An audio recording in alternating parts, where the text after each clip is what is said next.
Hey there, welcome back to Total Geek Live Baltimore Presents. I am Baltimore, and today I am going to bring you the goodness that is Secret Wars 2. That's right, the sequel to the smash hit Secret Wars is back, and I'm here to bring you all the goodness of it. Or, well, that it happened. So this is a 9-issue miniseries by Jim Shooter and art by Al Milgrom. And it's a direct sequel to the Secret Wars event that happened a year before. So in 1985-86, this came out. And it's it's not great. There's actually some interesting stuff that happens through it. Some things that are kind of have value and that we kind of have you see implications from. But on the most part, it was really kind of a weird crossover event or series event. This kind of just really didn't quite make sense.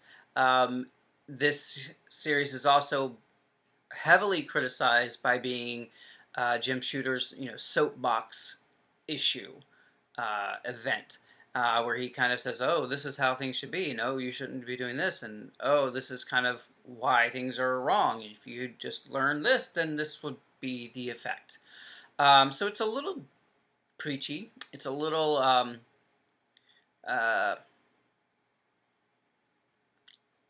not very exciting. There's battles that happen, but it's not really the effect that you have in the first one. So basically, in this one, the Beyonder has now come to Earth to kind of understand Earth. He wants to understand this desire and what it means to be human. And so he comes to Earth and he starts to decide, oh well, what should I be? And he goes to Denver, where the Molecule Man and his girlfriend are living at the time. And it's pretty interesting because at this point, Molecule Man is a direct link to the first Secret Wars.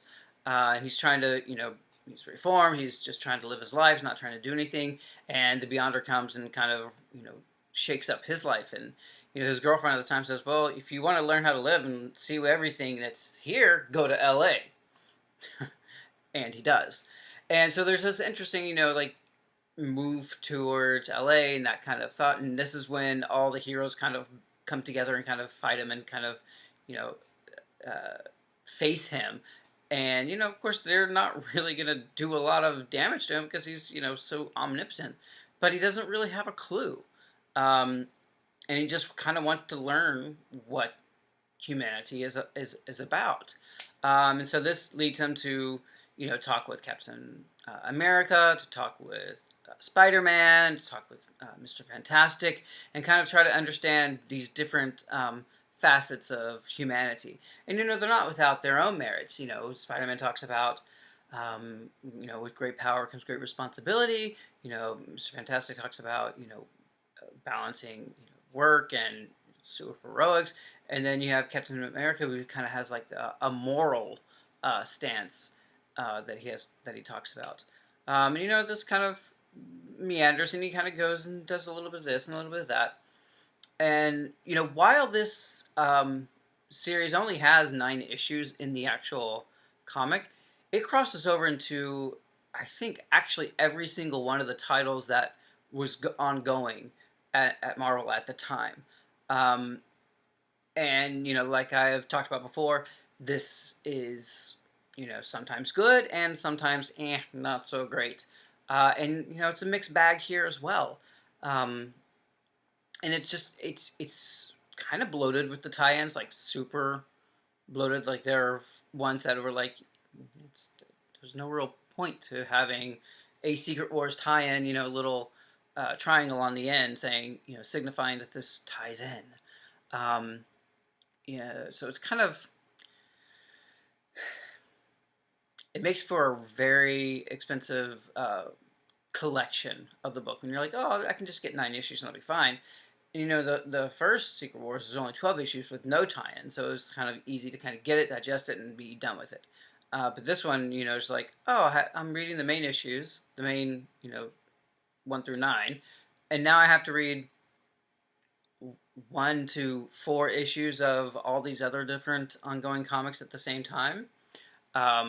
So it's a bit of a challenge.